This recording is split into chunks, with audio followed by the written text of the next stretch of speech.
Hello and welcome. Wherever you are in the world today, thank you for joining us for the Rise Traveler, unpacking conversations of sustainable travel. We are here to talk to eco-minded and socially conscious travelers, diversity and inclusion specialists, wildlife conservationists, environmental activists, and anyone using travel as a way to uplift and inspire. Together, we will go a step beyond the Instagram-ready world of travel and take a look at how travel can be a source of growth and development for all people and all communities. And now, here's your host, Amy Hager. And today with me, I have Sofia Godoy, and we are going to dive into a lot about um, local travel and community-based travel adventures. But Sophia has really just dived in to the Rise Travel Institute pool, if I could make it simply enough. She was at our recent experiential journey. She's completed our course and has received her certificate in sustainable and anti-oppression in travel. And then she's also helped create the Conscious Travel in Guatemala short course. So I think my first question for you, Sophia, is why have you been so deeply involved in Rise? What was your motivation? Well, thank you, Amy, for the introduction. I'm very happy to be here. Um, Definitely, my motivation was that I discovered Rise through a member of the Rise board, actually, a good friend that lived here in Guatemala. Yeah. And what motivated me is that I hadn't seen anything like it. Rise is pretty unique. And tourism and sustainability education is very scarce here in Guatemala, Mm, where I'm from. yeah. So I hadn't encountered any program that was similar to what Rise was offering at the time. And I was definitely looking to get more educated in the topic. I know that I wasn't as well traveled as a lot of my peers because I haven't had the opportunity to travel a lot around the world. But I did have experience as a tour leader for some international DMCs focused on responsible travel, where I connected with people from different nationalities. And that on itself was a learning experience Yeah. that I definitely needed more insight on. And I definitely wanted to improve the way that we were doing things at Etnica, at my company. Mhm. So the RISE program was definitely super appealing. All of the different topics that it covered or things that I wanted to get educated on. I wanted to make sure I was asking the right questions and questioning what I was doing, and that we are going in the proper direction. So as soon as I saw the opportunity, I definitely signed up. I did the program. I presented my capstone project on. Yeah. I designed a guide to mindful travel in Guatemala, where I was able to share a lot of the different projects that we partner with at the company. And the response that I had was just wonderful from the RISE team. And that led to other collaboration opportunities. I love that. And I think one thing that you had said, like you're going in openly with questions, right? And I think that is a big part of what we do here at Rise. We know that there's not one right way to travel or really to do any of this. And so going in with an open heart and asking questions and being curious, and I can definitely tell your curiosity level is pretty high. The journey that you've been on. And so tell me a little bit about the short course that you created. What will people learn by taking this course and why is it so important? Well, I think the course is very important because it will give you a preview of the context of Guatemala, and what you're going to experience here. Um, a lot of travelers come to Guatemala and they don't see beyond the superficial part. Yeah. Um, we are definitely a developing country that struggles with different issues, and there's a lot of inequality.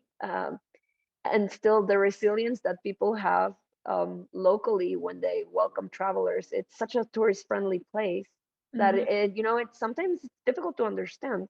A lot of Yeah. travelers are here and they cannot understand how the living conditions can be so difficult when there is so much potential. There's so many different cultural landscapes, natural resources, living culture on its own. Guatemala is so rich. um, there are about 23 different ethnicities here in Guatemala that are alive and prospering, and that are keeping their culture alive.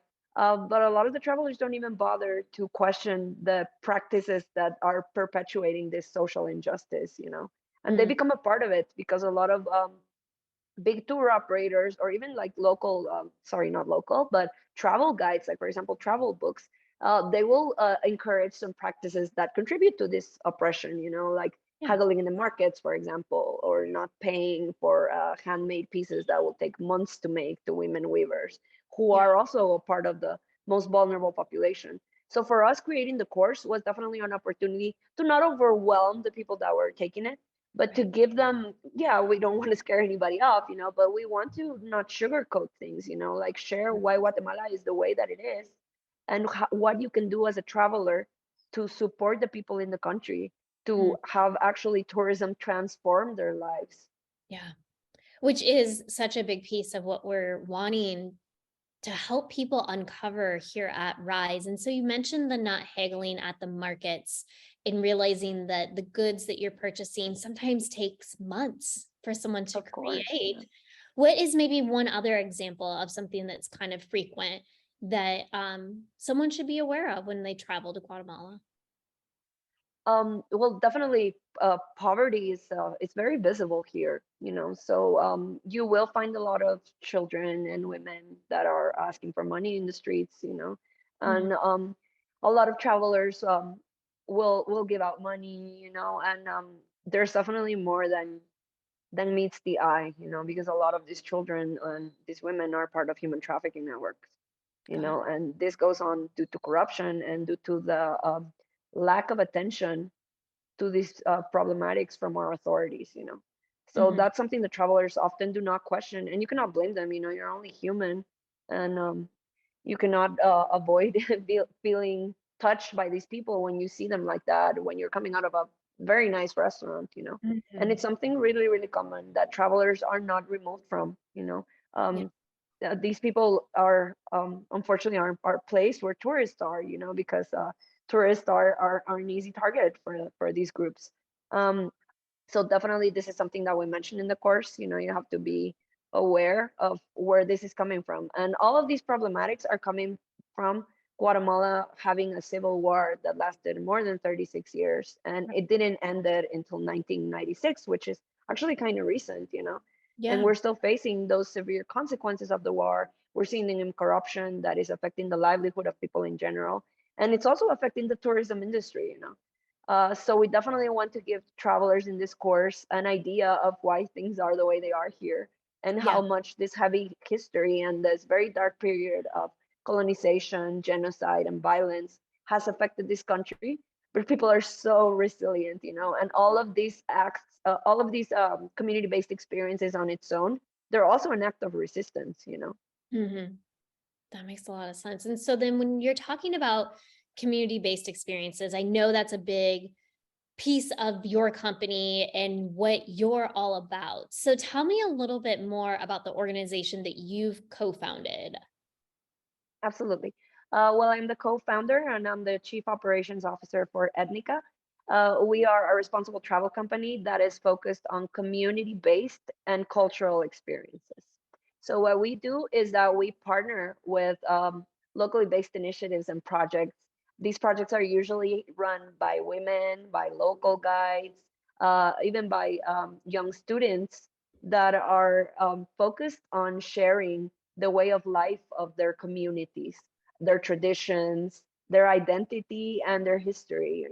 The majority of the population here in Guatemala is Maya, so the cultural legacy here is very much alive and still prospering.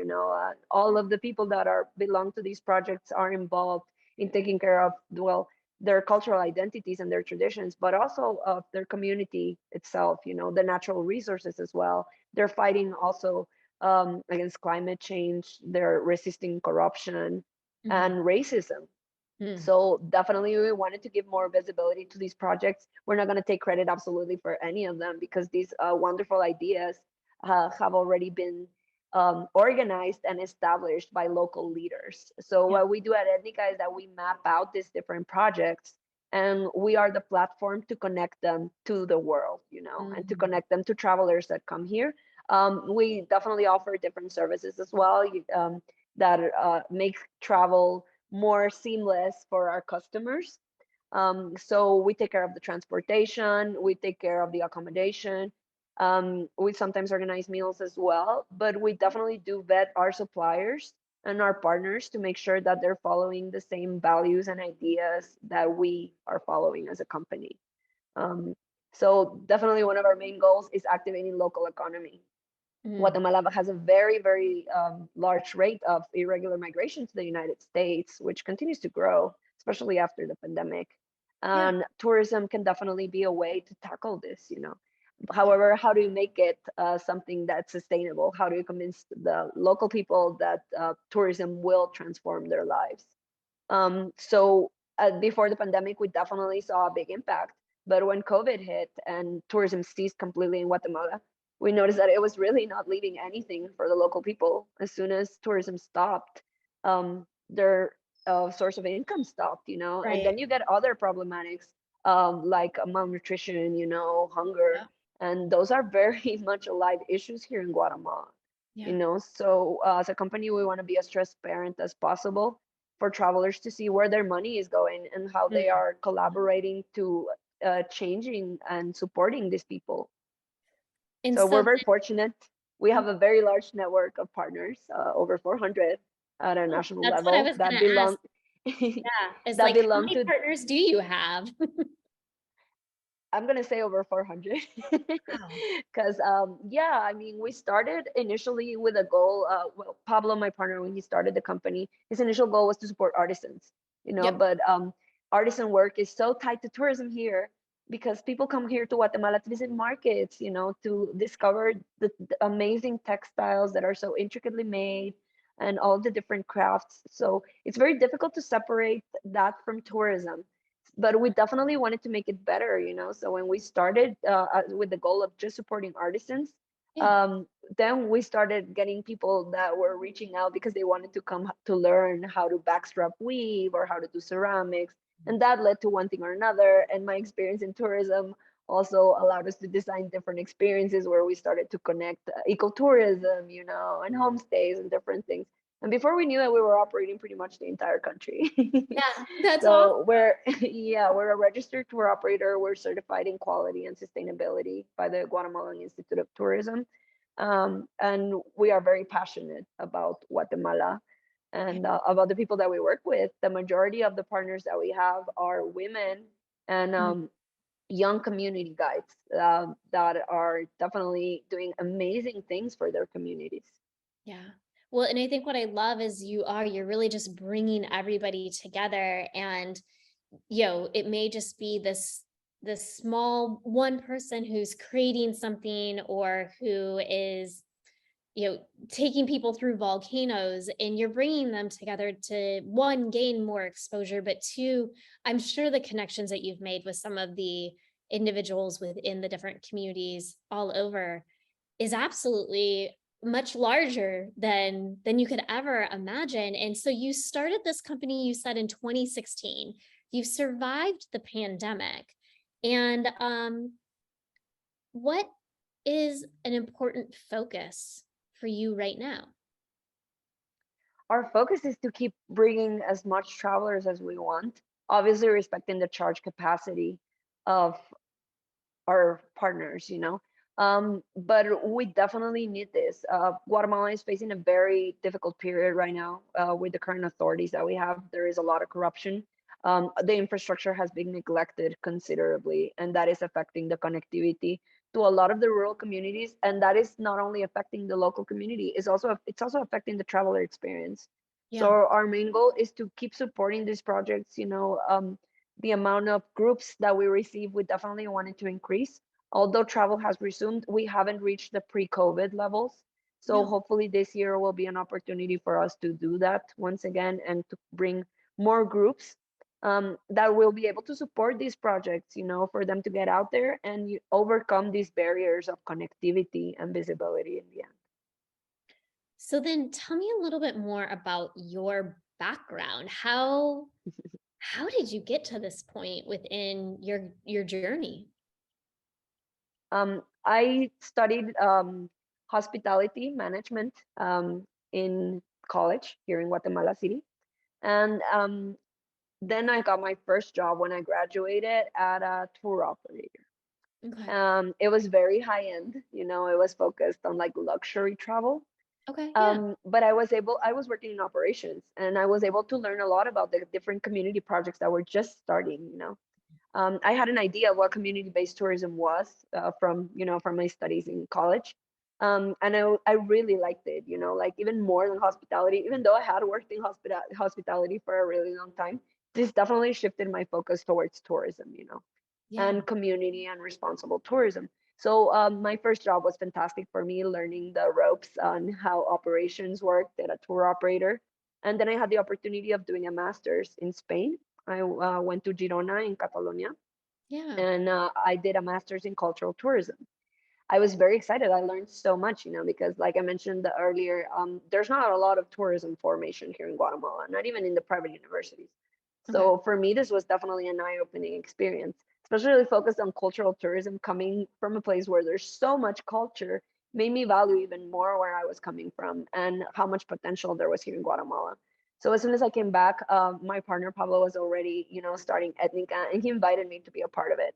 And for me, it was fantastic. At the same time, I started working as a tour leader for Intrepid Travel when I came back. Mm-hmm. And it was fantastic. It gave me a lot of experience in the field and handling groups from different nationalities and backgrounds, Yeah. and the group dynamics as well. But it was also a way for me to see how much money and tourists were coming to these rural communities and how much of this money was not staying there. So Yeah. when we were doing our research, because it was not something that we started from one day to the next, we definitely had an integration progress process where we had to gain trust of our partners. Mm. Here come these two white kids from Guatemala City that want to do this and this and this. Yeah. We're not the first ones that have approached these vulnerable populations in the end. So it was definitely a process where we had to establish a business model and a relationship that was mutually beneficial for everybody involved. Yeah. Um, so it was about a 1 year integration from research progress process that we did with our first partners that were in 5 rural communities, and all of our first partners were women weavers. Okay. So we definitely learned a lot from that, and then the company started growing. We got our first partnerships that trusted in us, that believed in what we were doing. We were able to welcome our first travelers, and we saw a lot of potential. Yeah. And once we also are very involved in entrepreneurship here in Guatemala City. So we have participated in a few startup competitions and have supported some accelerators as well. So we have worked a lot in polishing our business model. I also had the opportunity of traveling to the United States. I got a scholarship from the United States State Department Mm-hmm. from a program called Young Leaders of the Americas. So I did an exchange program where I was in the States for about 6 weeks, also working in entrepreneurship, learning a little bit of how national parks and public lands work in the States, and volunteer programs. And then I came back here with a lot more ideas. So it has definitely been a journey, but then COVID came when we were doing really, really well. And one thing that we dedicated to doing during COVID was restructuring our website, like improving our online presence, because we knew that it wasn't going to be forever, hopefully. Right. And we wanted to be ready when things would reactivate. We applied for the global startup competition for the UNWTO. Mm-hmm. This competition was focused on the sustainable development goals. And our business model is aligned with breaking the cycle of poverty here in Guatemala, especially for young women and children. So Right. we participated and we were one of the winners. And that definitely gave us a major confidence boost. Pablo was able to travel to Madrid to represent us and pitch our business model over there. We participated in Fitur, which was our first time in a travel show. And Yeah. the feedback that we had, the validation that we have received from this experience has just been fantastic. And it has opened up the doors for us to reach more travelers and solidify more partnerships like the one that we have with Rice. Well, and I think the beautiful thing of everything that you're talking through is you've really learned a lot through experience, and your education definitely is a great foundation for this. But I do have one other question for you about your education. And it seems that you've been able to, you said that the education resources in Guatemala maybe wasn't exactly what you needed, but you've left and you've come back, and you've left and you've come back, and you kind of learned from other areas to bring that back into Guatemala. Was that always your focus when you left? Like, have you always wanted to go get the knowledge that you need to get and bring it back to your home country? Yes. Yeah, I have a very strong sense of belonging here. Even now that we're going to be relocating momentarily to Mexico because we're expanding operations there, it's difficult to leave here, Yeah. because even in spite of the difficulties, and I know I come from a privileged sector of society because education here is not a right, it's a luxury and it's a privilege, So I'm a part of the small number of people that get access to superior education. So if my knowledge can contribute to having somebody access that in the future, it has always been my goal. I'm very inspired by my parents. They're very hardworking, and they have focused a lot on creating job opportunities. And that was definitely one of my main goals when I was able to get into college.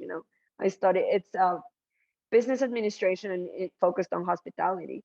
But I Mm. learned how to run a business. So my goal in the end was to be able to create jobs, and I know that my knowledge would have contributed to that. And I love my country. I love the people. I think people from Guatemala are the most precious resource that our country has. So I'm very passionate about it, and it has always been my goal, and I love it here. And, Yeah. even with all the complications. Um, the living culture, the food, the weather is perfect, the Yeah. places are beautiful. So I love Guatemala. It was always my goal to be back here and do something here. Well, so then with your expanding, why are you expanding, and how do you plan on keeping things focused on that community-based adventure with a larger footprint? Well, we definitely saw the opportunity to expand during travels. When I was working with Intrepid, I was also traveling through Mexico and Belize. And I was taking groups through there, and it was so easy, like it was done so seamlessly to Yeah. be able to connect all three countries and to provide a more holistic regional experience. So Pablo, my partner, he's actually half Mexican as well. Okay. So when we started the company, we always had the idea of expanding the business model to the south of Mexico, Mm. which is very easily connected to Guatemala. Yeah. And with part of Mexico that Guatemala shares a big part of the cultural legacy. Southern Mexico was also part of Mesoamerica, where the Maya civilization was present. So there's archaeology, there's nature as well, there's cultural tourism and community-based experiences as well. However, Mexico has something that we don't have here in Guatemala, which is better infrastructure and connectivity. Oh, yeah. Getting to Guatemala can be quite challenging if you're not traveling from the United States. There's not many flights that will take you from Europe, from Asia. So we are definitely missing out on a market there.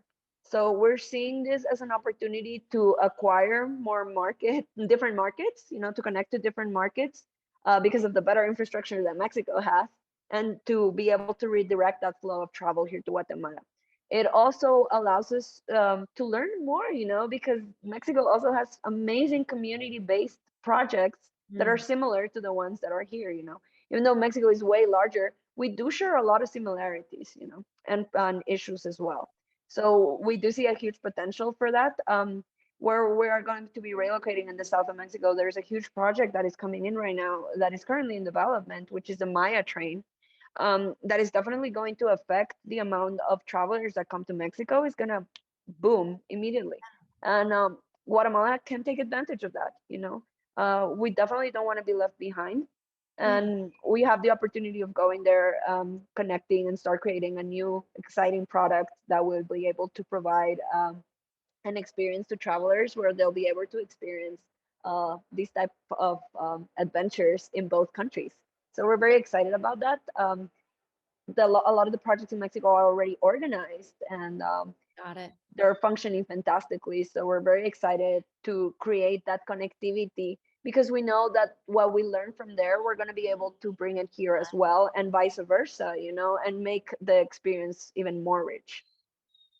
So then maybe to expand a little bit deeper, when you look into that crystal ball, how do you see the future of community-based adventures of Guatemala's rural communities when you really think through all of this? I see it in the future as one of the main interests for travelers that come here. Guatemala welcomes meetings, incentives, cruises, Yeah. destination weddings, like so many different segments. But community tourism is not at the top.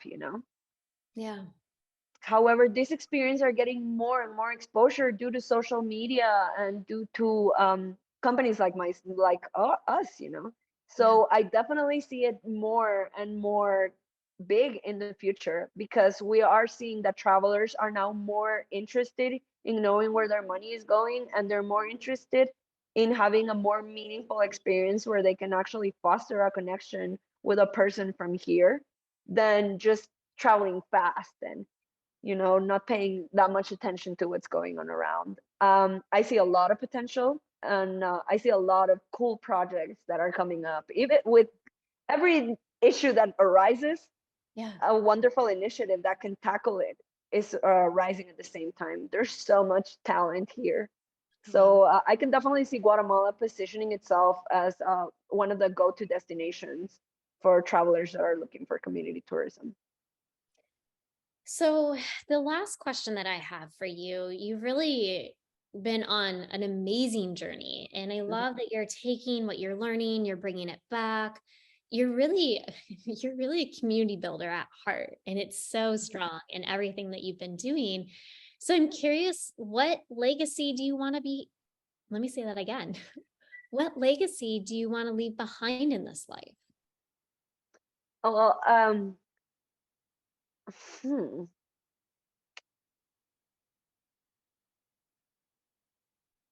I just want to live a very quiet lifestyle in the end, where I know that I did what I could Yeah. and as much as I could. I want to make sure that Etnica at some point functions on its own, where me and Pablo don't have to be there, where we're able to delegate the company to someone who's younger, who is just as excited as we are, and for us to expand our team, because we're very, very small.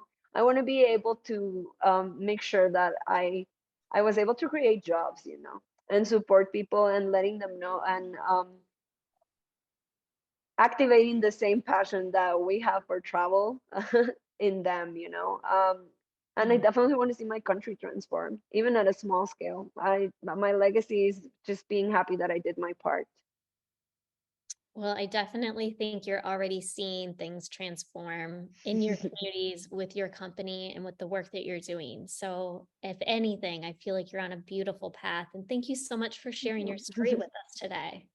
No, thank you so much for the space and for this wonderful conversation. I'm sure we could have gone for hours. Thank Probably you so could. much. We probably could. Well, that brings us to the end of our journey today. And if you like what you've heard and you want to hear more, please subscribe, like, and comment.